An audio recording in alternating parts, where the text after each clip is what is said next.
a second term, and we were hoping that he would be able to turn around the fortunes of Mali. But unfortunately, it was really slow to come, and we were really angry. People weren't happy at the fact that the poverty level in the country kept on increasing, and there were more of attacks, by insurgency attacks, were dying, and things weren't just working. And as a result, for the need for fresh, we saw Goiter, who came in, and then he was like they moved him and then take him to the Kati barracks, which is where now that barracks is really described as where the careers of presidents of Mali over the years have come to an end. That's where it all, because he was forced to sign, and then also forced to make a live televised speech to the population. That he was resigning and handing over to the military. And so that was how we saw Asima Goita, coming in as the military head of state, as so, that one. And then we saw the likes of ECOWAS, we saw AU and the rest of them, those in the Sahel community, the Sahel, the joint military, all of them coming to demand for a transition back to democracy. Of course, we didn't see that happen. Just to bring in a temporary caretaker president. And then we saw Bandao, come into the picture. Bandao, a former military officer who had retired, so he was brought back to lead the country through months. So was back to the scene to lead through the 18 months, to be an 18-month period before the election come on. We saw that happen, and the drama played out. People were like, okay, let's wait and see what this old general was going to do. There, to 18-month period, February, which was the deadline that was, a clean election. And then while this was on and on, we saw something that seemed to be another coup. Now, I must also mention here that of the coups, in recent times have been in recent time bloodless, and a lot of critics have given kudos to Asima Goita for not killing anybody. Yes, they can arrest, detain, and do all, but nobody can make arrest. They can do all of that, but nobody has been killed in the course of the coups and all, and and all that, and the overthrowing. Let me put it that way. So when he came on board, that's Bandao, and then he decided to do a major reshuffling of the cabinet. And usually, he was a supervising vice president. That's the general in charge now. Yeah. He was a supervising president, vice president, and Bandao was like the president. And so there's no consultation from Dow's end to Goita that look make of the cabinet to move the country and as it is. Having in mind that Goita also has his own people, in the cabinet. And so during the reshuffling, they ended up removing Goita's people, and of course that angered him. And then we saw a very short second coup taking place, and then he was removed. He was detained as usual. All of them were all removed, and then he came back to power. So that's what we have now. Sima Goita as the current leader of Mali. Hoping that in the next couple of months, elections should be on the way. So, of course, we saw the video, and I'm going to play the video while we're talking of Goita in a mosque while he was praying, and the attack that happened. It was an attempted stabbing, and everyone was wondering why this would have happened if in the first instance. I mean, I've been asking myself why anybody would be targeting, the leader of Mali at this point. Of course, Mali is facing its own fair share of political crisis. But what do you think, as a journalist who's been watching and reporting from Mali for the stories that are breaking in Mali? Why do you think that Goita was being targeted? been in the hands Well, of the first of Malian all, let me security say services that has died in police he custody, was the being very Malian government said on fortunate Sunday to evening in a have. statement broadcast Was on very national fortunate to have. television. The assailant, whose identity was not revealed, had rushed towards the Malian interim president during the Edelada prayer in the Grand Mosque. Okay, I was waiting for the report to end. All right. So, first of all, in my intro, I mentioned that this is as a result of people, people not happy about the fact that nothing seems to be working in the country. The anger of the people, the anger of the population, the fact that there've been several coups and there seems to be no result as it is. So now we saw, it was a dare move by the assailant. Let me put it that way, by the attackers. It was a dare move because I don't think that kind of style, the style of the plan assassination. I don't think it would have worked in any way, but anyhow it is, they were able to find their way through the crowd of worshippers at the mosque that day to make an attempt. I think he was just fortunate that he wasn't a target, but of course, one of his guards ended up, getting all the injuries and all the stabbings, and then before the assailant or the attackers were arrested, he was really fortunate to have been alive. Very fortunate that the attacker didn't get through to him, and then he could still have the time to maybe run through the plans that he has made already for the country. It was a dare move, I must say. Uh, Not ruling out the fact that yes, we may have some disgruntled element, making all of that up. Again, it was a risky move by the attackers, and we were all surprised when we saw the news that look, there was a second attempt. There was an attempt on the life of and we were wondering, as a military head of state or as a military president, one would have thought with all the security Apparatus. guards, the armor and all of that, how how could somebody still find his way through all of that, to want to even make an attempt of stabbing the president? So I think there was a leak in its security, if I want to put it that way, because if not, I don't think there would have even been any move or any attempt at that. So it took us by surprise, and we were happy that nothing happened because we would have seen and not maybe another coup or another Mali would have been more disorganized as it is. Than it Would is have right now. seen the likes of ECOWAS or ECOMOG coming in to take over. So, but we're glad that that didn't happen and that it was just a mere attempt. Let me ask a question that has been in the minds of many, including myself. Why is it that francophone country leaders seem to be a target? Let's not forget that the Chadian president was killed in the face of Hmm. war. I mean, that story is still Yeah. fresh in the minds of people, and now an attempted stabbing on the military leader of Mali. One would wonder who's Hmm. next. What exactly is happening in these francophone countries?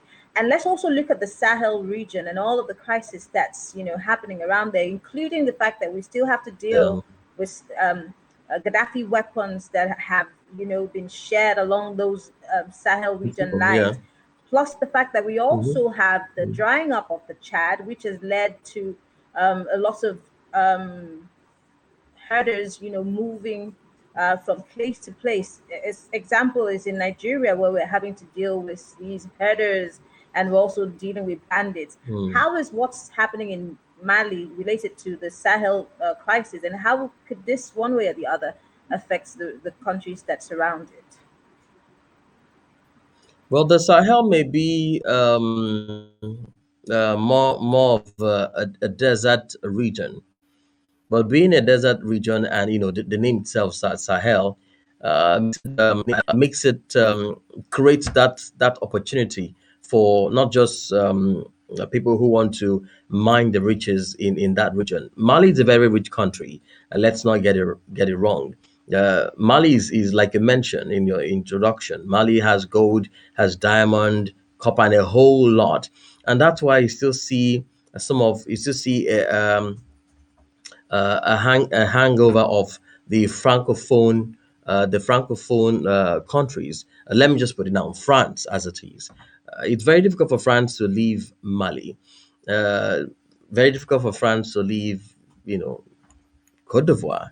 It's very difficult for France to even leave Senegal, where we are, and that's because of what they tend to, achieve. Don't also forget that the reason why we have, French influence still very much on the Sahel as it is. If you look at the currency of the francophone West African countries, a larger chunk of their treasury is in the bank in France, the French economy. So and that's why at some point the French determine what currency they use. The French also determine what should be the value of that currency. The French also determine what in terms of key policies supposed to be taken by by these countries. So the Sahel is a very rich region. Look at it that it's just desert-like. It's desert-like the likes of people coming from from Libya, people coming from Niger, and there's also a major transit route for illegal migrants. So whoever is making plans to out of uh, illegally move out of West Africa as it is, will always go through the Sahel. So it's a very rich country. Not just the fact that it is a desert, very rich. Let me put it that way. It will be very I'm trying important. to. I'm sorry. So I wanted it to will be go very back a difficult for us little to bit. see. You You just said know, something about France playing a huge role okay, and not leaving or intending to leave these francophone countries anytime soon, determining, this yeah, their legal yeah, tender and other issues. Why do you yeah. think? I mean, I know that the riches in those parts of Africa could be a determining factor, but let's take a close case like that of the DRC, where children are dying in illegal mines and they're used as slaves to mine these things that we even use as our laptops and that become our laptops and our phones. Where is the French government in dealing with that issue? Because we hear every day that even people in the And government cell are phones, yeah. complicit. In all of these things, we hear members of parliament in the UK discussing these issues. But what is the French? What is the French country, including President Emmanuel Macron? What are they doing to save the likes of Cote d'Ivoire? If they really are playing such a role in their lives, those roles should be showing some positivity, shouldn't it?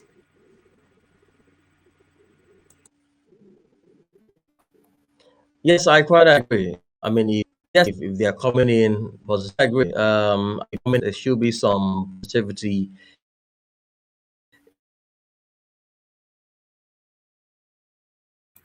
I think we lost him more there for a second.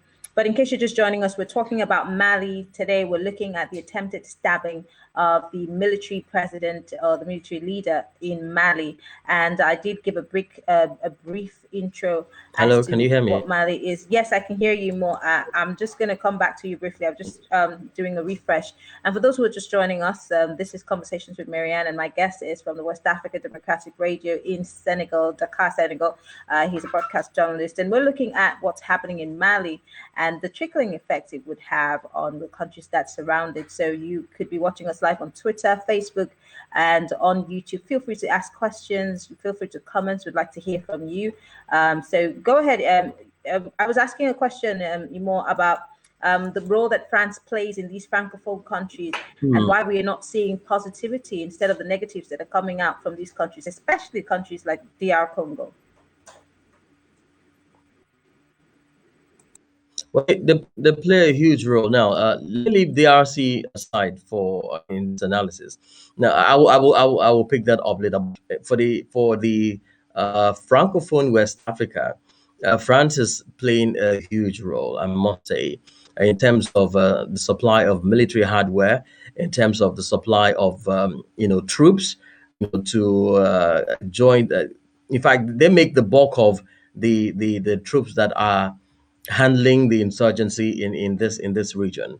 If you want to look at it across even Chad, Niger, Burkina Faso, they have their forces on ground in this country. So one of the benefit I would say having them on board is the fact that with them on ground, it's very difficult for the attacks to be more frequent as it would have been if, of course, they had an issue and the French, the French president mentioned that he will be withdrawing a large chunk of the troops from from these countries, and that's because of the backfire he has been getting back home in France.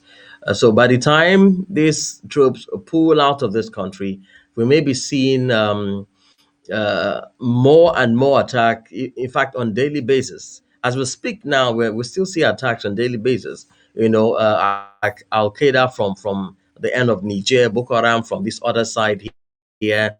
ISIS as it is. So the French, they have a whole lot to handle, not just investment, investment coming in because of the investment, but also to help out, in terms of taking care of insurgency, training the military, and the indigenous military now supplying of military hardwares and manpower, tactics, and all of that. So there's a huge benefit having these guys to come in.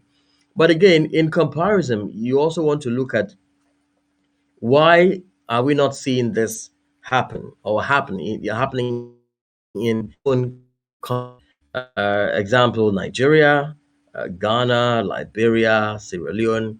Why at the Gambia? Why are we not seeing this all of that happening? And that's because the Anglophone countries have been a little bit stubborn, not wanting to accept back their pre-colonial masters. But for the likes of the Francophones, I mean, that's not the case. Um, aside governance, aside policies, aside the influence on some of those things, most of the commodities consumed here in terms of repackaged commodities, repackaged product, are all francophone products. So it makes it difficult for the local economy to even grow. Financial institutions, telecommunication, they're all French, phone institutions. So there are huge benefits if you want to look at that from a I mean, you can say these francophone countries are really independent. Now let me take you back to the independent. Now let me take you back to the protests which we had here in Senegal a couple of months back. Now, a target of destruction were francophone countries, francophone businesses, francophone owned institutions in Senegal. Now, what was the angle? Not because President Macky Sall, put out a policy to arrest the opposition leader, but basically because I mean, the French guys have taken up all of our businesses. They've taken every opportunity that would allow indigenous businesses to grow, indigenous enterprises to grow. Every little corner, francophone businesses, francophone organizations, and all of that. So that really is angering the people, not just in Senegal here, but across, the Sahel, Niger Republic, Mali, Chad, you name it. People are getting angry that we are seeing more of French plans, more of French engagement in ordinarily would have been just something for the indigenous people, just something for for the country. So to raise up, yeah, there are benefits, but again, I wouldn't want to say the benefits may have outweigh the advantage of having them in the country, but we still need them because they're really making things to happen for these countries, that don't have much of the wherewithal to create development for their people. It's really saddening to see that this is what the people in the francophone countries have to deal with. But like I asked, what is the fate of the countries that surround Mali? Because if someone, like you said, was able to get as close to, you know, the president to Hmm. almost stab him, it shows that there are some cracks in the security around, President Goita. Again, we see some similarities to, and we see how terribly, the president of Haiti was killed. He was murdered in cold blood. I Yeah. mean, and we're seeing that there are these lapses So one would really wonder, how safe are the other countries that are around Mali? Because if it goes out of hand, like you said, if the stabber was successful, then it could have Mm, thrown Mali into another, pot of trouble. But well, thank goodness the government is saying they're still going to be able to investigate this issue. But looking forward, we mm. know that elections are coming up soon. How democratic is Yeah. the Republic of Mali when it comes to elections? Now, we all know that Africa is still struggling in terms of, how to build democracy and to really embrace it, having free, fair, and credible elections without having to go to court or protest, people filling the streets and calling for the heads of, Mhm. either the heads of the people who run the electoral body or even the Yeah. guys who finally merge. So, how democratically stable is Mali in terms of the election that is coming up? What should we be expecting?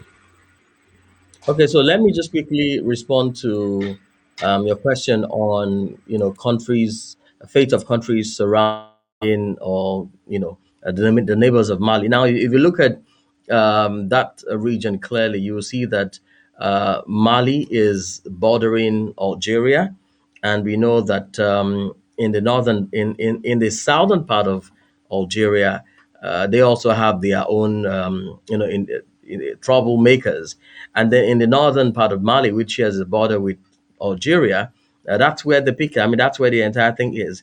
But again, a larger part of Mali is a desert. A larger part, in fact, over half of Mali is desert. Just towards the central Mali down to the southern part of the country, then you can see activities. You can see Greenland.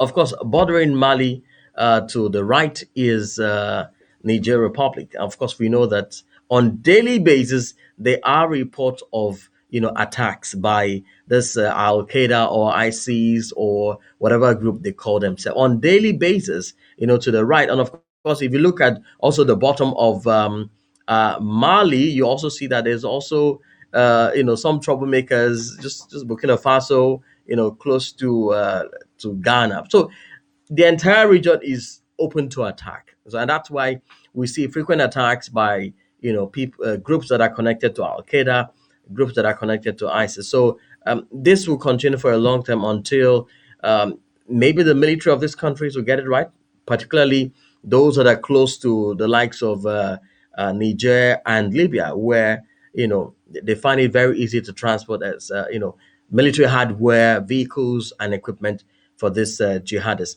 And then, secondly, on the state of election, on how democratic Mali is. Well, we know clearly that particularly in West Africa, no election goes without a court hearing or some petitioning or some panel being set up to probe the outcome of the election or electoral result as it is. So you can't really get 100% that look when election is conducted in Mali come February, that we're going to see a clean election. Yes, there may be clean election, but again, it will definitely be contested by opposition. The oppositions are really coming up in this lately, and in these countries. It's just maybe in countries like Nigeria that we are not really getting much of the vibe from opposition members. But for Francophone West Africa, they have very strong oppositions, very, very strong opposition. So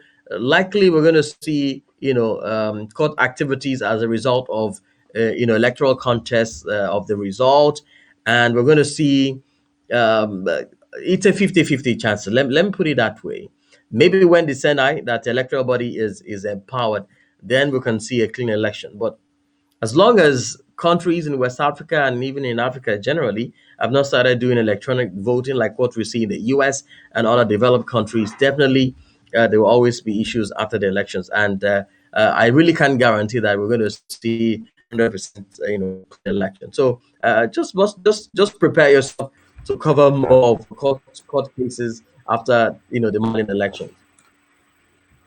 Yeah, it just like you said, it reflects how we are embracing the term democracy, and it looks like maybe a lot of people still have to play catch up. Even a country as civilized Mm, as Nigeria, that you would expect we would have, been able to have mastered the art of having free, fair, credible elections is still an issue. I mean, I'm sure that you know about the fact that the National Assembly is still mulling over the fact that we should be electronically transmitting our results, Yeah. at the Hmm. polls. This is something that the Senate has said no to, but the House of Representatives are still mulling over it. I mean, the pushback from Nigerians is that this is what we've always wanted, and we're trying to have zero tolerance for these electoral malpractices. Yet, our Hmm. legislators are saying no to it. So it obviously means that we're not really ready to embrace the democracy that we actually have been touting ourselves to want.